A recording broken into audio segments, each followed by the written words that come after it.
السلام علیکم ورحمۃ اللہ. اذان دے دیں.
أشهد أن لا إله إلا الله وحده لا شريك له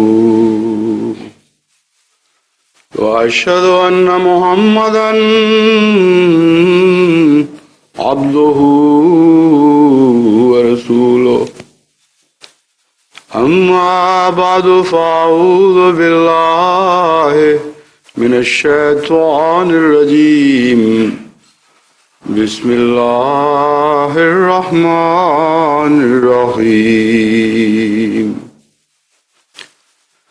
الحمد لله رب العالمين الرحمن الرحيم مالك يوم الدين إياك نعبد وإياك نستعين اهدنا الصراط المستقيم صراط الذين أنعمت عليهم غير المغضوب عليهم ولا الضالين.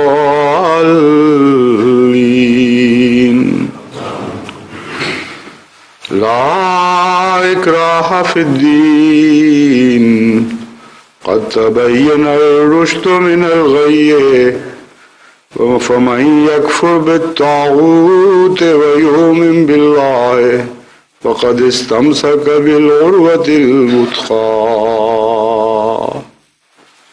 لا انفصام لها والله سمیع علیم. قرآن کریم کی یہ آیت لا اکراہ فی الدین ان آیات میں سے ہے جو خصوصاً اس زمانے میں دنیا میں غیر معمولی شہرت پا گئی ہیں، یعنی ان معنوں میں کہ وہ لوگ جن کو قرآن کا علم بھی نہیں ان کے کانوں تک بھی اس آیت کی آواز پہنچی ہے، خواہ مثبت رنگ میں ہو خواہ منفی رنگ میں ہو. دین اور جبر ان دونوں کا کیا تعلق ہے، اس مضمون پر یہ آیت روشنی ڈال رہی ہے.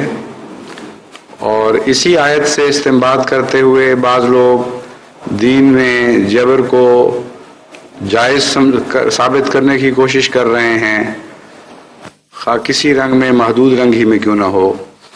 اور اسی آیت سے بعض لوگ دین میں جبر کے ہر قسم کے دخل کو ناجائز قرار دینے کا ثبوت فراہم کرتے ہیں.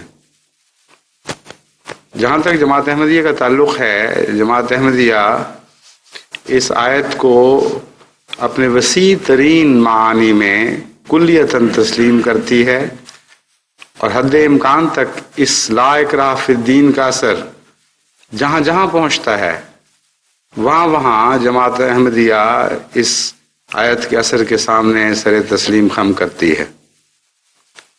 اور جتنی وسعت سے جماعت احمدیہ اس آیت کے مضمون سے آگاہ ہے، جتنی گہرائی سے جماعت احمدیہ اس آیت کے مضمون سے آگاہ ہے، اس کا کوئی تصور باہر نظر نہیں آتا. لا اکراہ فی الدین کے متعلق جب بحث کی جاتی ہے تو عموماً اسی پہلو سے بحث کی جاتی ہے کہ دین میں جبر کرنے کی اجازت ہے یا نہیں ہے. اور بڑے بڑے غیر احمدی علماء نے بھی دونوں طرح کے مضامین پر قلم اٹھایا ہے، مثبت بھی اور منفی بھی، لیکن ان سب کی بحثیں اس دائرے میں محدود ہیں کہ گویا اس آیت کا انطباق صرف اسی حصے تک ہو کر ختم ہو جاتا ہے کہ دین میں جبر کی اجازت ہے یا نہیں. لیکن امر واقعہ یہ ہے کہ یہ آیت وسیع تر مضامین سے تعلق رکھتی ہے، اور اس کا دوسرا پہلو جس کا ذکر جماعت احمدیہ کے لٹریچر میں ملتا ہے اور باہر نہیں ملتا، وہ یہ ہے کہ جبر کو یہ طاقت ہی نہیں ہے کہ وہ کسی قسم کا دین بھی دنیا میں نافذ کر سکے. لا اکراہ فی الدین کا یہ معنی کہ دین میں جبر کو استعمال کی اجازت نہیں درست ہے، لیکن یہ ساری سچائی نہیں. یہ آیت اس مضمون کو آگے بڑھاتی ہے اور یہ اعلان کرتی ہے کہ کسی قسم کا جبر دین میں ممکن ہی نہیں ہے. کر کے دیکھ لو، تم یقیناً ناکام ہو جاؤ گے، اور کبھی بھی جبر کے ذریعے دنیا کے دین تبدیل نہیں کیے جا سکیں. پھر اس کے بھی دو پہلو ہیں. ایک یہ کہ دین کو جبر کے ذریعے نافذ کرنا، یعنی سچائی کو زبردستی کسی کے اوپر ٹھونس دینا اور اس سلسلے میں تلوار کا استعمال کرنا. مسلمان علماء کی بھاری اکثریت اسی حصے پر بحث کرتی ہے، لیکن اس کا ایک دوسرا پہلو ہے جسے نظر انداز کر دیا جاتا ہے، اور وہ اس آیت کریمہ کی روح سے زیادہ اہم پہلو ہے. اور وہ پہلو یہ ہے کہ زبردستی کسی سے کسی کا دین چھینا نہیں جا سکتا، اسے تبدیل نہیں کیا جا سکتا. حق کے خلاف جو جہاد ہوگا وہ ضرور ناکام ہو جائے گا. یعنی اس آیت کا رخ، جیسا کہ یہ آیت خود اس مضمون کو واضح کر رہی ہے، اس طرف زیادہ نہیں کہ غیر کو زبردستی اسلام نہ سکھاؤ، بلکہ زیادہ اس طرف ہے کہ تم سے زبردستی اسلام چھیننے کی کوشش کی جائے گی اور دشمن ناکام رہے گا اور کبھی تم سے زبردستی اسلام نہیں چھین سکے گا. کیونکہ اس آیت کا جو مضمون اٹھتا ہے وہ اس موقع پر جا کر اٹھتا ہے بڑے زور کے ساتھ کہ لن فسام بالعروۃ الوثقی لن فسام لہا، کہ وہ لوگ جن کا ہاتھ ایک مضبوط کڑے پر پڑ چکا ہو، جسے کاٹ کر الگ کیا ہی نہ جا سکتا، کیسے ممکن ہے کہ ان کے دین کو تم تبدیل کر دو گے؟ تو یہ ہے اس آیت کا اصل منطوق، اور اس میں بڑی وسعت ہے. یہ جو دوسرا پہلو ہے کہ جبر کے ذریعے دین نافذ ہو ہی نہیں سکتا، یا جبر کے ذریعے دین چھینا جا ہی نہیں سکتا، زور لگا کے دیکھ لو لازماً تم ناکام ہوگے. کیونکہ وہ لوگ جو رشد و ہدایت کو رشد و ہدایت سمجھ کر پا گئے ہوں، ان کا ہاتھ سچائی کے کڑے سے توڑ کر الگ کاٹ کے الگ نہیں کیا جا سکتا. اس دعوے کو جب ہم تاریخ پر اطلاق کر کے دیکھتے ہیں تو ساری انسانی تاریخ قرآن کریم کی اس آیت کی سچائی کی گواہ بن کر کھڑی نظر آتی ہے. اور حالات حاضرہ پر جب اس کو منطبق کر کے دیکھنا چاہتے ہیں تو انسان کی عصر حاضر کی تاریخ بھی کلیتاً بلا استثناء اس آیت کے حق میں گواہی دیتی ہوئی معلوم ہوتی ہے. پاکستان میں آج کل ایک یہی کوشش ہو رہی ہے، اور دونوں طریق پر کوشش ہو رہی ہے. یعنی اگرچہ بحثوں میں تو صرف اتنا ہی ہے کہ زبردستی دین اسلام کو نافذ کیا جا سکتا ہے یا نہیں، اور یہ پہلو نہیں ہے کہ زبردستی دین اسلام چھینا جا سکتا ہے کہ نہیں، مگر واقعتاً یہ دونوں کوششیں پاکستان میں اس وقت ہو رہی ہیں. اور عصر حاضر کے جو واقعات ہیں یہ آئندہ زمانے میں ایک عجیب تاریخ بننے والے ہیں. آپ اس تاریخی دور میں سے گزر رہے ہیں اور ساتھ چل کر زمانے کے ان باتوں کا مشاہدہ کر رہے ہیں جنہیں آئندہ آنے والا مورخ بڑی محنت سے تلاش کر کے نکالے گا، اور پھر ان واقعات پر مبنی بڑی بڑی کتابیں لکھی جائیں گی. تاریخ کا ایک بہت اہم باب ہے جس میں سے ہم اس وقت گزر رہے ہیں. پاکستان میں یہ دونوں کوششیں ہو رہی ہیں، اور فوجی اقتدار کے ذریعے اور جبر کے ذریعے یہ فیصلہ کیا گیا ہے کہ ملک کے ایک حصے کو لازماً زبردستی اسلام پر عمل کروایا جائے گا اور ایک حصے کو اسلام پر عمل کرنے سے روکا جائے گا. یہ ہے اسلام کا نفاذ. قطع نظر اس کے کہ ایسا احمقانہ حیرت انگیز اسلام کے نظام کا تصور کبھی 14 صدیوں میں ایک موقع پر بھی دکھائی نہیں دے گا کہ بیک وقت یہ دو ارادے لے کر کوئی قوم یا کوئی حکومت اٹھی ہو کہ ہم اسلام اس طرح نافذ کریں گے اس دفعہ کہ بعض لوگوں کو زبردستی اسلام پر عمل کروائیں گے اور بعض لوگوں کو زبردستی اسلام پر عمل کرنے سے روک دیں گے. ٹکڑوں میں یہ واقعات آپ کو تاریخ میں ملتے ہیں مثلاً بعض مسلمان بادشاہوں کے دور میں زبردستی عمل کے بھی کئی جھلکیاں نظر آتی ہیں، لیکن زبردستی روکنے کی جھلکی سوائے آن حضرت صلی اللہ علیہ وآلہ وسلم کے زمانے کی اور کہیں دکھائی نہیں دے گی، اور وہاں ہمیشہ ایک ہی رخ ہے اس کوشش کا، یعنی اسلام کے دشمن اسلام پر عمل کرنے سے روک رہے تھے اور اسلام کے حامی اس راہ میں قربانیاں دے رہے تھے۔ بس اس دن کے بعد یا اس دور کے بعد آج دنیا نے یہ دور دوبارہ دیکھا ہے، لیکن دیکھا عجیب طریقے سے ہے کہ اسلام کو نافذ کرنے کا ارادہ لے کر جو لوگ تلوار ہاتھ میں لے کر اٹھے تھے، یا ارادہ تو کچھ اور لے کر اٹھے تھے، لیکن دنیا کو یہ بتایا کہ ہمارے طاقت کے چشموں پر قابض ہونے کا مقصد سوائے اس کے کچھ نہیں کہ ہم ثابت کر دیں کہ زبردستی اسلام ملک کے کسی دنیا کے ملک میں نافذ کیا جا سکتا ہے۔ یہ تھا ان کا ادعا، خواہ ارادہ ابتدا میں کچھ اور ہی ہو یا نیتیں کچھ اور ہوں، لیکن دعویٰ بہرحال یہی تھا اور ابھی تک یہی ہے۔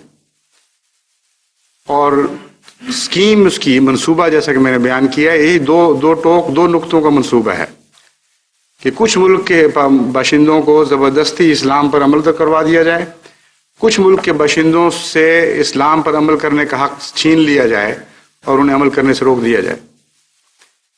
دونوں صورتوں میں یہ منصوبہ کلیتاً ناکام ہو چکا ہے،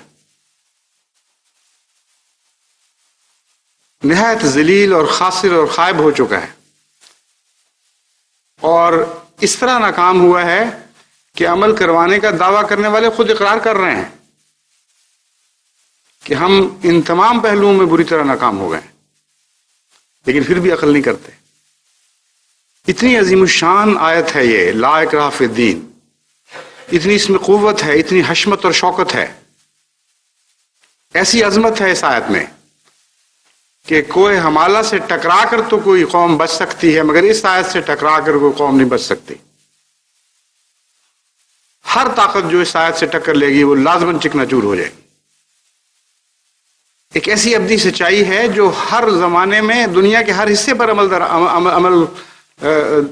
درآمد دکھاتی رہی ہے، اور اس کے عمل کو کوئی دنیا کی طاقت روک نہیں سکتی۔ اب میں آپ کے سامنے مثالیں دے کر معاملہ کھولتا ہوں۔ ایک کوشش یہ ملک میں کی گئی کہ زبردستی نمازیں پڑھائی جائیں۔ اس کے لیے پہلے تو قانون یہ بنایا گیا کہ جو حکومت کے ملازمین ہیں ان کو زبردستی نماز پڑھائی جائے، اور اس کے لیے کچھ وقت بڑھا دیا گیا، چھٹی کا درمیان کا وقت جس کو لنچ آور کہتے تھے اسے نماز کا گھنٹہ بنا دیا گیا، اور وقت زیادہ دے دیا گیا کیونکہ کھانے کے علاوہ نمازیں بھی پڑھنی تھی۔ چند دن کے اندر اندر سارے ملک کو اس اقدام کی شکست اس طرح دکھائی دینے لگی کہ ہر جگہ جہاں یہ گھنٹے کی چھٹی ہوتی تھی وہاں کھانے میں وقت بڑھا دیا گیا اور نماز کی طرف کوئی توجہ نہ ہوئی۔ چند دن لوگ دوڑے مسجدوں کی طرف یا مصلے جو بنائے گئے تھے، اس کے بعد جو پہلے تبھی خود ہی نمازی تھے وہ باقی رہ گئے، اور یہ عارضی زبردستی کے جو نمازی تھے واپس اپنے اپنے حالات پہ لوٹ گئے۔ پھر گورنمنٹ حکومت نے کوشش کی کہ اس دائرے کو بڑھا دیا جائے، اور حکومت کے کارندوں پر حکومت نافذ کرنا مشکل ہے، اس لیے غریب عوام پر نافذ کرنا چاہیے۔ حکومت کے کرندے تو صاحب حکومت ہوتے ہیں، ان کو کس طرح زبردستی حکومت کسی نیک اقدام پر مجبور کر سکتی ہے بیچاری۔ لیکن عوام الناس، دیہات میں بسنے والے، وہ شاید زیادہ جلدی اس حکم کو قبول کر لیں، چنانچہ قصبہ قصبہ، بستی بستی، محلہ محلہ نمازیں پڑھانے والے آدمی مقرر کیے گئے، اور جہاں کہیں کوئی دوسرا نمازی نہیں ملتا تھا، یعنی ایک بھی ایسا نمازی نہیں تھا جو دوسروں کو نمازیں پڑھا سکے، وہاں احمدیوں کو مقرر کیا گیا۔ جن کی نمازیں روکی جا رہی ہیں ان کو نماز پڑھوانے پر مقرر کیا گیا، اور عجیب حیرت انگیز اس میں اطلاعیں ملتی ہیں بہت سی جگہ احمدیوں نے کہا کہ بھائی ہم تو احمدی ہیں اور ہمیں تو تم کہتے ہو تمہیں نماز پڑھنے کا حق نہیں، تو ہم دوسروں کو کس طرح نمازیں پڑھائیں گے؟ تو انہوں نے کہا کہ ہمیں تو تم سے بہتر نماز پڑھانے والا کوئی ملتا ہی نہیں، اس لیے قطعاً نظر اس کے کہ حکومت کیا کہتی ہے ہم تو تمہیں ہی مقرر کریں گے۔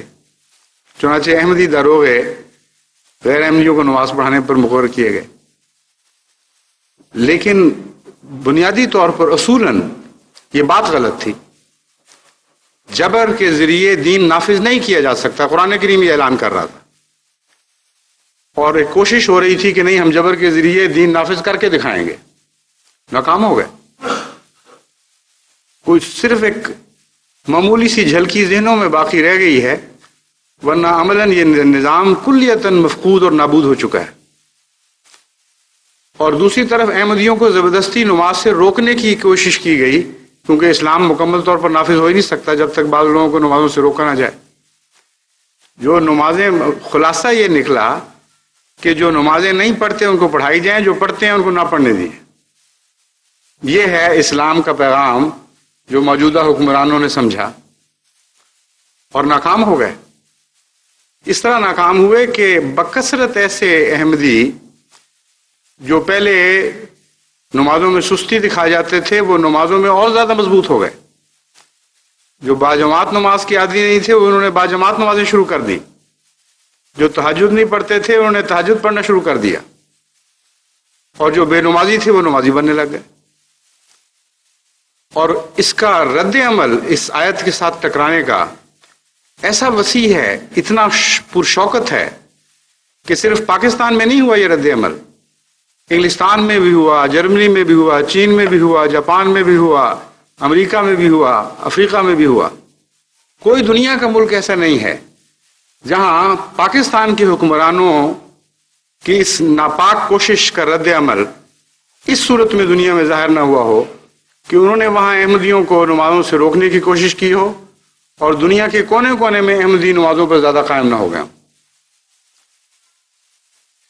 تعداد کے لحاظ سے بھی، نماز کے مزاج کے لحاظ سے بھی، روحانیت کی شیرینی کے لحاظ سے بھی، خشوع و خضوع کے لحاظ سے بھی، غرضے کے ہر پہلو سے اس کوشش کا نتیجہ سوائے اس کے کچھ نہیں نکلا کہ جماعت احمدیہ میں اللہ تعالیٰ کے فضل سے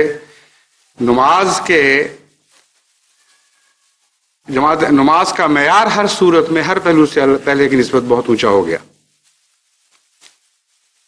مسجدیں آباد کرنے کی کوشش بھی اسی کا ایک دوسرا پہلو ہے، جس کے مقابل پر مسجدیں ویران کرنے کی کوشش یہ اسلام تھا۔ کلمہ توحید کو احمدیوں کے دلوں سے نوچ لینا اور اس کے لیے اس محبت کے جرم میں ان کو سزائیں دینا، یہ ایک پہلو تھا اسلام کے نفاذ کا۔ اور بعض دوسرے لوگوں کو کلمہ توحید پر قائم کرنا اور کلمہ توحید سے محبت پیدا کرنا اور شرک کلا کما کرنا، یہ دوسرا پہلو تھا۔ دونوں زبردستی کی کوششیں بری طرح ناکام ہو گئی۔ آج تو پاکستان میں عوام پڑھے لکھے سمجھدار لوگ بھی کلمے کے نام سے ڈرنے لگ گئے ہیں، اور بکثرت ایسے واقعات ہو رہے ہیں کہ جب احمدی کسی کو کلمہ سینے پر لگانے کی تلقین کرتا ہے یا پیش کرتا ہے کہ آپ بھی لگائیں، آپ بھی محبت کے دعوے دار ہیں، تو وہ کانوں کو ہاتھ لگاتا ہے کہ مجھے نہ اس معاملے میں لے کے آنا، مجھے میں نہیں طاقت کہ میں مارے کھاؤں لوگوں سے یا جیل میں ڈالا جاؤں، اس لیے تمہیں کلمہ مبارک ہو۔ شروع میں نادانی اور انجانی میں لاہور یا کراچی وغیرہ میں جب احمدیوں نے کلمے کے سٹیکر کاروں پر لگانے شروع کیے تو لوگ بڑے مسکرا کر اور شوق سے قبول کرتے تھے۔ اب تو کلمہ دیکھ لیں تو جان نکلتی ہے۔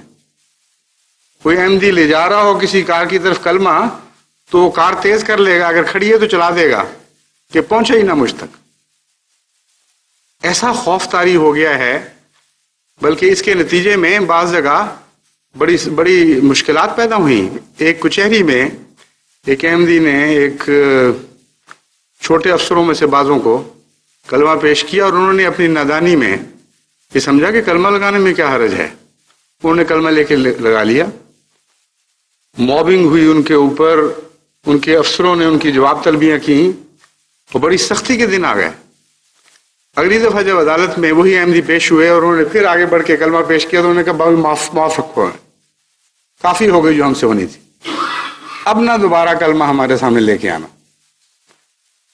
تو جن کو وہ